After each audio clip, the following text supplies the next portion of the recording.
اور بڑی مشکل سے ان سے میٹرک کا امتحان پاس ہوا، اور دیکھیں اب وہ سلیبس کا حصہ ہے۔ بہرحال افسانہ نگار بڑے تھے، تعلیم ادھوری چھوڑ کر عملی زندگی کا آغاز کیا، لیکن بہت زیادہ حساس تھے، سینسٹیو تھے۔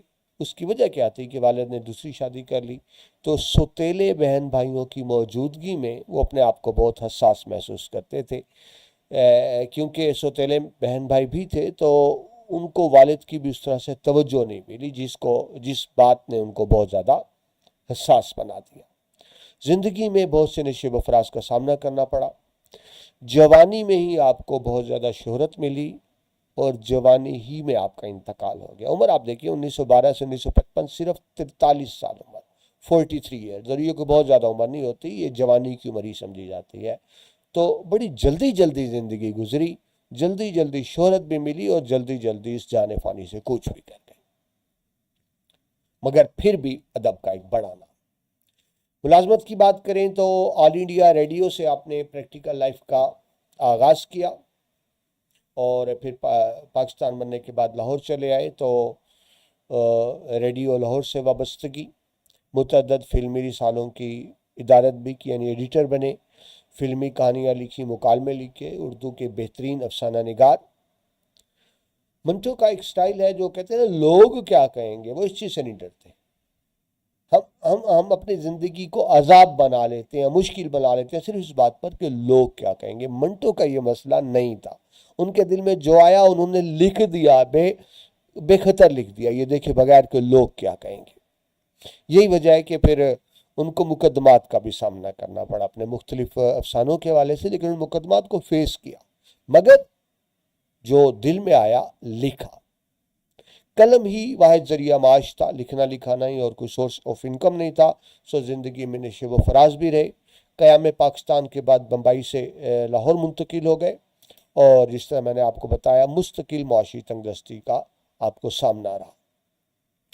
آپ کے اسلوب تحریر کی بات کریں تو سیاسی، سماجی، نفسیاتی موضوعات پر بے باک تحریریں، جس کو بلنڈ تحریر کہتے ہیں، کھل کے لکھنا، یہ نہیں دیکھنا کہ میں لکھنا چاہیے ہی نہیں، حقیقت پسندانہ بے باک تحریروں کے خالق ہیں۔ معاشرے میں جو موجود منافقتیں اور خود غرضی ہے اس کو بہت خوبصورتی سے بیان کرتے ہیں۔ روایاتی تصور پر کاری ضرب لگاتے ہیں، جو ہماری روایات چل رہی ہیں جو ان کو غلط لگتا ہے تو غلط کو غلط کہتے ہیں۔ ان کی تحریر میں معاشرے کا پوسٹ مارٹم آپ سمجھتے ہیں نا، وہ جو بالکل کھول کے رکھ دینا ہر چیز۔ بے باک تحریروں کی وجہ سے مقدمات کا سامنا بھی کرنا پڑا۔ سینکڑوں مشہور افسانوں اور ڈراموں کے خالق ہیں۔ آپ کے افسانوں کے متعدد زبانوں میں ترجمے بھی ہو چکے ہیں۔ خود منٹو اپنی تحریر کے بارے میں لکھتے ہیں، جس سے آپ کو سمجھنا آسان ہوگا۔ وہ کہتے ہیں ہماری تحریر میں ہماری تحریر آپ کو کڑوی کسیری لگتی ہیں، مگر جو مٹھاس آپ کو پیش کی جاتی ہے ان سے انسانیت کو کیا فائدہ ہوا ہے۔ نیم کے پتے کڑوے سہی لیکن خون ضرور صاف کر دیتے۔ تو اس تحریر سے ہی آپ کو اندازہ ہوگا کہ وہ مٹھاس نہیں پیش کرتے، وہ نیم کے کڑوے پتے پیش کرتے ہیں، یعنی جو معاشرے میں منافقت دیکھتے ہیں، جو ظلم دیکھتے ہیں، جو تفاوت دیکھتے ہیں، جو بڑے چھوٹے کا فرق دیکھتے ہیں، اس کو بلا کم و کاست ویسے ہی بیان کر دیتے ہیں، کسی مصلحت میں لائے بغیر۔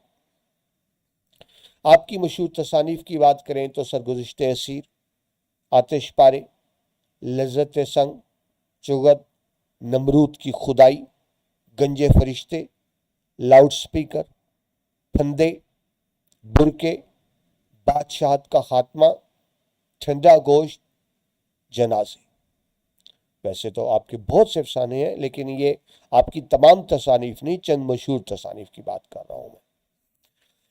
افسانے کا جائزہ لیں تو جس طرح میں نے بھی آپ کو بتایا 1938 میں کانگریسی دور حکومت کا لکھا ہوا افسانہ ہے، جس میں برطانیہ کے نو آبادی نظام پر سخت تنقید کی گئی۔ نو آبادی نظام کیا ہوتا ہے؟ جب کوئی ایک ملک طاقت کے زور پہ دوسرے ملک پر قبضہ کر لے تو اس کو نو آبادی نظام کہیں گے، اس پہ سخت تنقید ہے۔ ملک کی اجتماعی سیاسی صورتحال کی بڑی ہی جاندار عکاسی کی گئی ہے۔ نیا قانون کو وہ محض لفظی اور کاغذی دیکھیں، نام ہی دیکھیں نیا قانون، بس صرف ساتھ نیا لگا دیا، لفظی تبدیلی ہے، کاغذی تبدیلی ہے، عملاً کچھ نہیں بدلا۔ عوام کے جذبات، خاص طور پہ غریب مظلوم مسلمان عوام کے جذبات کی عکاسی کی گئی۔ تبدیلی اور آزادی کا جو سنہرا خواب دیکھا تھا کہ نیا قانون بنے گا تو ہم آزاد ہو جائیں گے، ہمیں آزادیاں ملیں گی، ایسا کچھ نہیں ہوا۔ تو اس میں بڑی خوبصورتی سے تبدیلی اور آزادی کا سنہرا خواب اور جو اس کی تعبیر ہے اس کے بارے میں بات کی گئی۔ ذرا دیکھتے ہیں اس کہانی کی کہانی ہے کیا، یعنی افسانہ کیا ہے آپ کے ذہن میں، تاکہ واضح تصور بن جائے، آپ کو سمجھنا آسان ہو جائے۔ یہ افسانہ آزادی کے دیوانے منگو کوچوان، اس کا نام ہے منگو کوچوان، کہتے ہیں تانگا چلانے والا، منگو کوچوان کی کہانی ہے، جو ناخواندہ ہے، یعنی ان پڑھ ہے، پھر بھی اسے ساری دنیا کی معلومات ہے، جنہیں وہ اپنی سواریوں سے سن کر معلوم کرتا رہتا ہے۔ ایک دن اسے پتہ چلتا ہے کہ ہندوستان میں نیا قانون آنے والا ہے، جس سے ہندوستان کی انگریزی حکومت ختم ہو جائے گی۔ اس خوشی میں وہ قانون لاگو ہونے کی تاریخ، یعنی 1 اپریل کو لاگو ہونا تھا، ایک انگریز سے جھگڑا کر بیٹھتا ہے، جس کے نتیجے میں اس کو جیل جانا پڑتا ہے۔ وہ ایک نشہ تھا نا اس پہ، نئے قانون کا سوال، ٹھیک ہے جی۔ تو یہ ہے کہانی۔ تو جناب اس کے ساتھ ہی یہ ایک تفصیلی تعارف تھا۔ اب آتے ہیں ہم باقاعدہ نیا قانون کی طرف۔ جی تو شروع کرتے ہیں افسانہ نیا قانون۔ منگو کوچوان اپنے اڈے میں بہت عقل مند سمجھا جاتا تھا۔ منگو اس کا نام ہے، کوچوان تانگا چلانے والا ہے، بھائی آپ کو بتایا۔ گو اس کی تعلیمی حیثیت 0 کے برابر تھی اور اس نے کبھی سکول کا منہ نہیں دیکھا تھا، لیکن اس کے باوجود اسے دنیا بھر کی چیزوں کا علم تھا۔ ان پڑھ ہے، ٹھیک ہے جی، یہ کوچوان ہے، تانگا چلاتا ہے، غریب آدمی ہے، ان پڑھ ہے، لیکن اسے دنیا جہان کی چیزوں کا علم تھا۔ کس طرح سے وہ انٹرسٹ لیتا تھا؟ ظاہر ہے تانگے میں مختلف سواریاں بیٹھتی تھیں، وہ آپس میں گفتگو کرتی تھیں، تو وہ ان کی بات توجہ سے سنتا تھا، اور یوں مختلف سواریوں سے اس کو جو علم ملتا تھا، تو اس طرح سے اس کے پاس معلومات اور علم جمع ہو جاتا تھا۔ دیکھیے عام طور پہ تانگے والے سواریوں کی گفتگو میں دلچسپی نہیں لیتے، لیکن اس نے اپنا ایک امیج بنایا ہوا تھا کہ میں بڑا باعلم آدمی ہوں، میرے پاس اپ ٹو ڈیٹ علم ہوتا ہے تمام دنیا کا۔ تو اپنے اس امیج اور تاثر کو قائم رکھنے کے لیے اسے نئی باتیں چاہیے ہوتی تھی۔ ظاہر پڑھا لکھا تو تھا نہیں، کتابیں تو نہیں پڑھتا تھا، تو سواریوں سے جو اسے علم ملتا تھا وہاں سے وہ معلومات اخذ کر لیتا تھا۔ اڈے کے وہ تمام کوچوان جن کو یہ جاننے کی خواہش ہوتی تھی کہ دنیا کے اندر کیا ہو رہا ہے، استاد منگو کی وسیع معلومات سے اچھی طرح سے واقف تھے۔ یعنی جب انہوں نے کسی نے کوئی بات پوچھنی ہوتی، استاد منگو سے ہی جا کر پوچھا کرتے تھے۔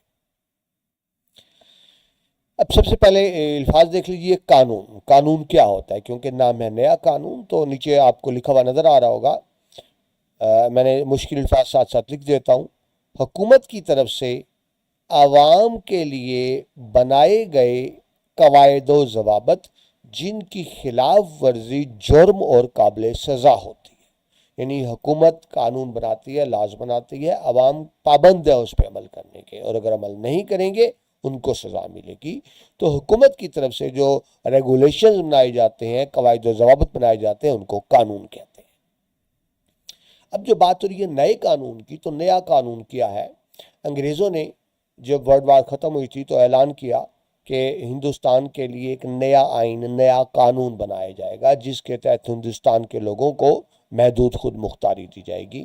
تو وہ 1935 میں بنا، تو اس سے مراد گورنمنٹ آف انڈیا ایکٹ 1935 ہے، لیکن اس پر عمل شروع ہوا تھا 1937 میں، ٹھیک ہے جی، بنا 35 میں تھا، نفاذ ہوا تھا 1 اپریل۔ 1 اپریل جس کو ہم اپریل فول ڈے کے طور پر مناتے ہیں، تو یہ پھول ہی بنایا گیا تھا یہاں کے عوام کو۔ تو 1 اپریل 1937 سے اس کا نفاذ ہوا، اس کے تحت الیکشن ہوئے اور کانگریس یہ الیکشن جیت گئی تھی۔ بہت سے صوبوں میں کانگریس کی حکومتیں قائم ہو چکی تھی، تو اوپر انگریزوں کی حکومت تھی، لیکن مقامی طور پر یعنی اندرونی طور پر جو صوبائی خود مختاری اس کو آپ کہتے ہیں، اس میں کانگریس کی حکومت تھی۔ میں نے آپ کو اس طرح پہلے بتایا، انگریز حکومت اور ہندو اکثریت مل کے مسلمانوں کا جینا دوبھر کیا ہوا تھا، تو یہ اس وقت کا قانون ہے۔ کوچوان کہتے ہیں تانگا چلانے والے کو۔ اڈے کا مطلب کوچوانوں کا سٹینڈ، یعنی جہاں یہ تانگے وغیرہ کھڑے ہوتے ہیں، جس طرح بس سٹینڈ ہوتا ہے، تو جو تانگوں کا سٹینڈ ہے یہ اس اڈے کی بات ہو رہی ہے۔ آگے چلیں جی۔ پچھلے دنوں جب منگو نے اپنی سواری سے اسپین میں جنگ چھڑ جانے کی افواہ سنی تو اس نے گاما چودھری کے چوڑے کاندھے پر تھپکی دے کر مدبرانہ انداز میں پیشگوئی کی تھی، دیکھ لینا چودھری، تھوڑے ہی دنوں میں اسپین میں جنگ شروع ہو جائے گی۔ اور جب گاما چودھری نے سے پوچھا کہ اسپین کہاں ہے، تو استاد منگو نے بڑی متانت سے جواب دیا، ولایت میں، اور کہاں؟ ولایت انگلینڈ کو کہتے ہیں، ظاہر اسپین انگلینڈ میں نہیں ہے، وہ یورپ میں ہے۔ تو اب استاد منگو کو اتنا تو پتہ نہیں تھا، وہ جغرافیہ تو نہیں جانتا تھا اسپین کا ہے، لیکن کیونکہ اس نے ایک بات سن لی جنگ شروع ہونے والی ہے، تو اس نے بھی ایک پیشین گوئی کر دی۔ پیشین گوئی ہوتی ہے پریڈکٹ کرنا، پہلے سے بتا دینا، ٹھیک ہے جی۔ مدبرانہ انداز مطلب بہت ہی تدبر اور دانشوری، وزڈم والا انداز۔ پیشگوئی گوئی ہوتا ہے کسی واقعے کے بارے میں پہلے سے بتا دینا، متانت سے نہایت سنجیدگی سے سنجیدہ ہو کر، جو علمی سنجیدگی ہوتی ہے۔ ولایت کا ویسے تو مطلب ہوتا ہے بیرون ملک، لیکن کیونکہ ہم انگلینڈ کے اندر تھے تو اس سے مراد ہم انگلینڈ ہی لیتے ہیں، ولایت سے مراد، ٹھیک ہے جی۔ تو اس نے ایک پریڈکشن کر دی تھی، پیشین گوئی کر دی تھی۔ اب ظاہر ہے اس کے پاس کتابی علم نہیں تھا، اس نے کسی سواری سے سنا تھا۔ اور پھر ہوا کیا، اسپین میں جنگ چھڑی اور ہر شخص کو اس کا پتہ چل گیا، تو اسٹیشن کے اڈے میں جتنے کوچوان ہلکا بنائے ہوئے حقہ پی رہے تھے، دل ہی دل میں استاد منگو کی بڑائی کا اعتراف کرنے لگے۔ ہلکا ہوتا ہے گول دائرہ، یعنی گول دائرے میں اس طرح بیٹھنا کہ سب کا چہرہ ایک دوسرے کو نظر آتا ہے، تو اس کے لیے ہلکا بناتے ہیں۔ شام کو جب ظاہر ہے اڈے پہ اکٹھے ہوتے تھے، ہلکا بنا کر بیٹھ کے گپ شپ کرتے تھے۔ وہ سب دل ہی دل میں استاد منگو کی بڑائی کا اعتراف کر رہے تھے، اور استاد منگو اس وقت مال روڈ کی چمکیلی سطح پر تانگا چلاتے ہوئے اپنی سواری سے تازہ ہندو مسلم فساد پر تبادلہ خیال کر رہا تھا، یعنی اس کی تعریف ہو رہی ہے۔ اور منگو کیا، وہ مصروف ہے نئی معلومات، یعنی منگو کو بہرحال یہ کریز تھا کہ نئی نئی چیزیں اس کو پتہ ہوں، نئی نئی معلومات پتہ ہوں، اور یہ اس کو سواریوں سے ملتی تھی، ظاہر ہے پڑھا لکھا نہیں تھا۔ مال روڈ جی لاہور کی بڑی اہم تاریخی سڑک، بلکہ اس کو لاہور کی مقدس سڑک بھی کہا جاتا ہے، جہاں بہت سی تاریخی عمارات واقع ہیں۔ تو یعنی اس کا مطلب ہوا کہ یہ پاکستان سے پہلے کا افسانہ ہے، اور جگہ کون سی ہے؟ لاہور جی۔ آگے چلیے جی۔ استاد منگو کو انگریزوں سے بڑی نفرت تھی، اور اس کا سبب وہ یہ بتلایا کرتا تھا کہ وہ ہندوستان پر اپنا سکہ چلاتے ہیں۔ سکہ چلانا حکومت کرنا، اور طرح طرح کے ظلم ڈھاتے ہیں، مگر اس کے نفرت کراہت آنا، اس کے تنفر کی سب سے بڑی وجہ یہ تھی کہ چھاؤنی کے گورے اسے بہت ستایا کرتے تھے، اس کے ساتھ ایسا سلوک کرتے تھے گویا وہ ایک ذلیل کتا ہے۔ چھاؤنی فوجی علاقہ جس کو کنٹونمنٹ ایریا کہتے ہیں، کینٹ ایریا آپ کہتے ہیں، اردو میں اس کو چھاؤنی کہتے ہیں۔ گورے کا مطلب انگریز، کیونکہ یہ انگریزوں کی حکومت تھی، تو انگریز یہاں کے غریب لوگوں کو بہت ہی کمتر اور گھٹیا سمجھتے تھے، اس کے ساتھ بڑا بے عزتی کا سلوک، جس طرح میں ایک ذلیل کتا، ویسے تو کتوں سے لوگ بڑا پیار کرتے ہیں، پالتو ہوتے ہیں، لیکن ساتھ ذلیل لکھا ہوا ہے، ذلیل کتا، یعنی بہت زیادہ اس انگریزوں کا توہین آمیز رویہ ہوتا تھا اس کے ساتھ، جس وجہ سے وہ بہت نفرت کرتا تھا انگریزوں سے۔ اس کے علاوہ اسے ان کا رنگ بھی بالکل پسند نہیں تھا۔ دیکھیں، انسان کو جو اچھا لگے نا، اس کی ہر چیز اچھی لگتی ہے، اور جو برا لگے اس کی ہر چیز بری لگتی ہے۔ وہ کیا کہتے ہیں عشق و محبت میں کہ محبت کیا ہے؟ جب کسی کی خامی بھی خوبی لگنے لگے اس کو محبت کہتے ہیں۔ اور نفرت کیا ہے؟ جب کسی کی خوبی بھی خامی لگنے لگے تو اس کو نفرت کہتے ہیں۔ تو کیونکہ اسے انگریزوں سے نفرت تھی، تو جو ان کی خوبیاں ہیں وہ بھی خامیاں لگتی تھیں، اور گورا رنگ ہونا تو خوبی ہے، لیکن اس سے ان کا گورا رنگ بالکل پسند نہیں تھا۔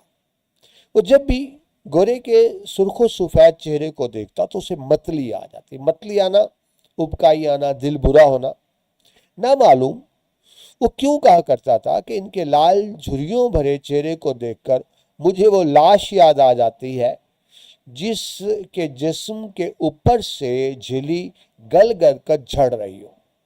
ٹھیک ہے. وہ لاش سے کیا ہوتا ہے, جو اوپر سکن ہوتی ہے نا, یہ ڈیزالو ہونا, یہ جھڑنا یعنی وہ اتر جانا. تو اس کو لگتا تھا جیسا لاش کے اوپر سے سکن اتر جاتی ہے اور نیچے سے سفید سفید نکل آتا ہے, تو ایسے ہی اس کو لگتا تھا انگریز کے سفید چہرے دیکھ کر, گویا ایک لاش ہے جس کے اوپر سے جھلی سکن اتر چکی ہو. تو میں نے آپ سے بات کی نا, جب کوئی برا لگتا ہے تو پھر اس کی ہر چیز بری لگتی ہے. لیکن بہرحال اس کے پاس ایک نفرت کی وجہ بھی تھی جو میں نے آپ کو بتائی کہ اس سے برا سلوک کرتے تھے. تو یہ دیکھیں, یہ منٹو یوسف افسانے میں اس حقیقت کی عکاسی کی ہے کہ انگریز کس طرح ظلم و ستم کرتے تھے اور یہاں کے لوگ کتنے تنگ آئے ہوئے تھے انگریزوں کے اس رویے کی وجہ سے, خاص طور پہ غریب لوگ. آگے چلیے. جب کسی نشے میں گورے سے اس کا جھگڑا ہو جاتا, یعنی جب نشہ گوروں نے کیا, جب انسان, قرآن میں کیوں کہا گیا شراب ام الخبائث, تمام برائیوں کی جڑ ہے, اس کی وجہ یہ ہے کہ شراب پینے کے بعد انسان کو ہوش نہیں رہتا, وہ اچھائی برائی کی تمیز کھو بیٹھتا ہے, وہ جانتا نہیں میں کیا کہا, وہ اپنے افعال سے واقف نہیں ہوتا. تو یہ بات کی جا رہی ہے جب کسی نشے میں گورے سے انگریز کا جھگڑا ہو جاتا تو سارا دن اس کی طبیعت بگدر رہتی, قدر رہتی, یعنی آپ سمجھ لیں کہ آلودہ ہونا, برا ہونا, اچھا نہ ہونا. آپ کی کتاب میں ویسے اس کا مطلب آلودہ لکھا ہوا ہے, لیکن یہاں اس کا مطلب ہے کہ طبیعت اچھی نہ ہونا, مطلب اس کا موڈ آف ہو جانا. ٹھیک ہے. تو اس کا موڈ آف ہو جاتا تھا, پورا دن موڈ آف ہو جاتا تھا, اور شام کو اڈے میں آ کر ہل مار کا سگریٹ پیتا یا حکے کے کش لگاتے ہوئے اس گورے کو جی بھر کر سناتا تھا. ہل مار کا جی سگریٹ کا ایک نام ہے, سگریٹ کا برانڈ, جو سستی سگریٹ ہوا کرتی تھی. ظاہر غریب سستی سگریٹ ہی پی سکتا ہے, اور گورے کو جی بھر کر سناتا. آگے گالی دی, گورے کو کیا گالی دیتا تھا, وہ گالی ایسی ہے نہیں کہ آپ کی کتاب میں لکھی, اور ایسی بھی نہیں کہ میں بھی آپ کو سنا سکوں. آپ خود سمجھ جائیں, جب غصے میں ہوتے ہیں تو وہ کیا گالی دی جاتی ہے. عام طور پہ جو ماں کی گالی دی جاتی ہے وہی گالی لکھی ہوئی ہے. یہ موٹی گالی دینے کے بعد اپنے سر کو ڈھیلی پگڑی سمیت جھٹکا دے کر کہتا. ٹھیک ہے, سر پر پگڑی تھی تو یہ جھٹکا دے کر کہتا. اچھا جی, میں اس کو درست کر دوں, یا مقدر کا میلا اور آلودہ لکھا ہوا ہے, تو آپ کی بک میں ویسے ہی مطلب دیا ہوا ہے, لیکن یہاں اس کا مطلب یہ نہیں ہے. یہاں اس کا مطلب ہے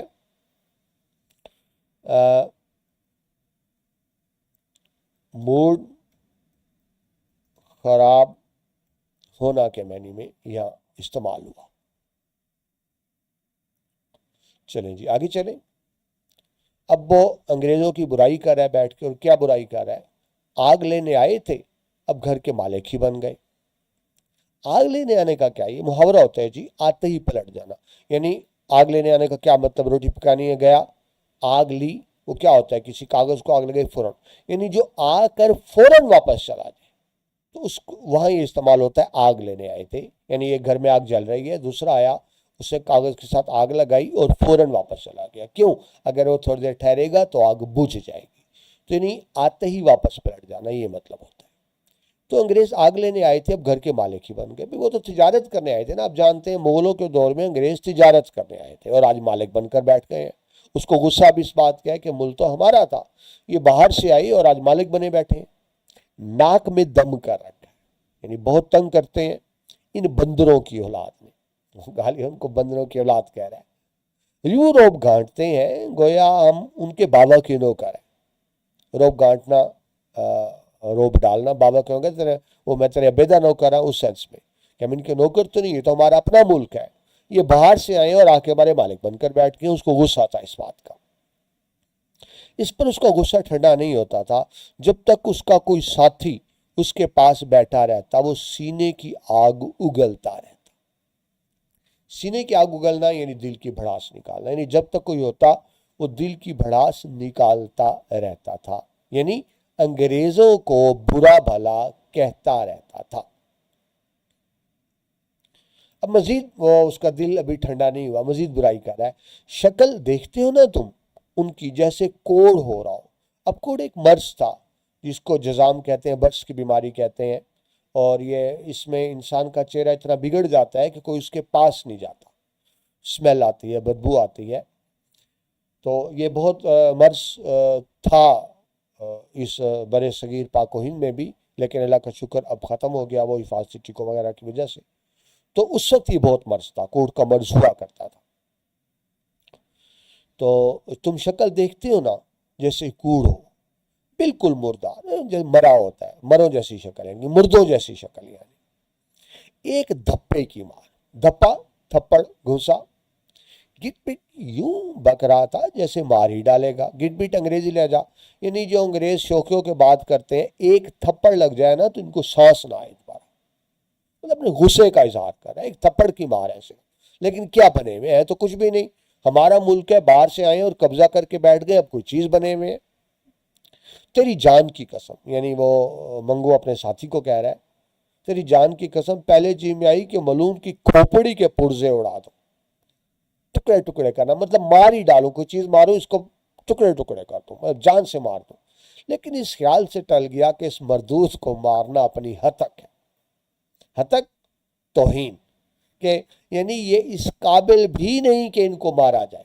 جی تو چاہتا تھا کہ مار دوں، کھوپڑی کے پرزے اڑا دوں، لیکن یہ اس قابل بھی نہیں، ٹھیک ہے جی۔ اس خیال سے ٹل گیا، میں نے ارادہ ملتوی کر دیا۔ پہلے تو خیال ہے جان سے مار دوں، اب ایسے شیخی بگاڑ ہے، ظاہر انگریزوں کو مارنا ممکن نہیں تھا، وہ طاقتور تھے۔ وہاں اگر اس کو اگر کسی بندے کا انگریز سے جھگڑا ہو جاتا، ظاہر معاملہ عدالتوں میں جاتا، پولیس میں جاتا، تو وہاں انگریزوں کو ہی فیور ملتی تھی، انگریزوں کی حکومت تھی۔ لیکن اس نے اپنے دل کی بھڑاس نکالا ہے، وہ بھی جانتا ہے کہ انگریزوں کو مار نہیں سکتا، انگریز سے زیادہ طاقتور ہے۔ لیکن دیکھیں کمزور کیا کرے، کمزور یہی کر سکتا ہے نا، جب کمزور آپس میں بیٹھتے ہیں تو یوں ہی دل کی بھڑاس نکالتے ہیں، ورنہ حقیقت تو یہ ہے کہ ان کو کچھ بگاڑ نہیں سکتا تھا، بڑا مضبوط پنجہ گاڑ چکے تھے انگریز۔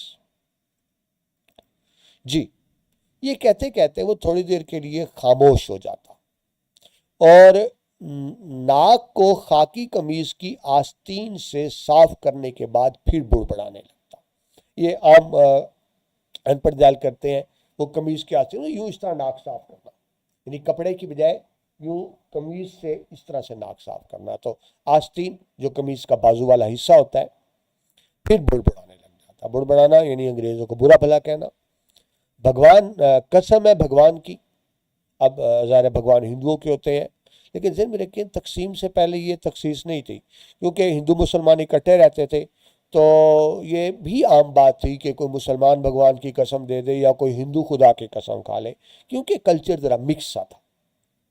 قسم ہے بھگوان کی، ان لاٹ صاحبوں کے ناز اٹھاتے اٹھاتے تنگ آ گئے۔ میں نے اس لیے بات کی کہ لاہور میں اکثریت مسلمانوں کی تھی، اب منگو نام سے نہیں پتہ چلتا، لاہور میں اگرچہ ہندو تھے، کم تھے، مسلمان زیادہ تھے، تو ہو سکتا ہے ہندو ہو، لیکن یہ زیادہ امکان ہے کہ مسلمان بھی ہو سکتا ہے۔ بہرحال یہاں مطلب یہ ہے کہ لاہور کا رہنے والا ایک غریب انسان،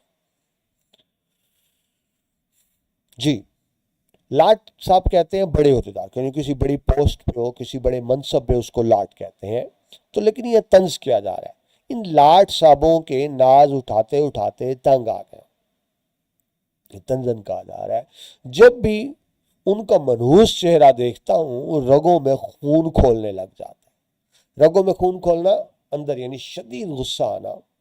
کوئی نیا قانون بنے تو ان لوگوں سے نجات ملے، مطلب یہ کب آئے کہ ہم ان کے ظلم و ستم سے بچیں۔ ایک روز استاد منگو نے کچہری سے اپنے تانگے پر، کچہری کہتے ہیں جی عدالت کو، کورٹ کو، کچہری سے اپنے تانگے پر 2 سواریاں لا دیں، اور ان کی گفتگو سے اس کو پتا چلا کہ ہندوستان میں جدید آئین نافذ ہونے والا ہے، یعنی قانون۔ تو اس کی خوشی کی انتہا نہ رہی، یعنی اس کی تو خواہش تھی کہ نیا قانون آئے، ان انگریز مردوروں سے اور ان کی بندر کی شکل والوں سے اور مرداروں سے جان چھوٹے، اس کی خوشی کی انتہا نہ رہی۔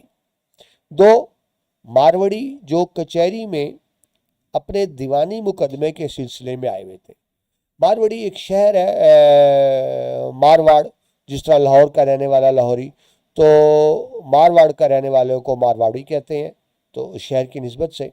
کچہری عدالت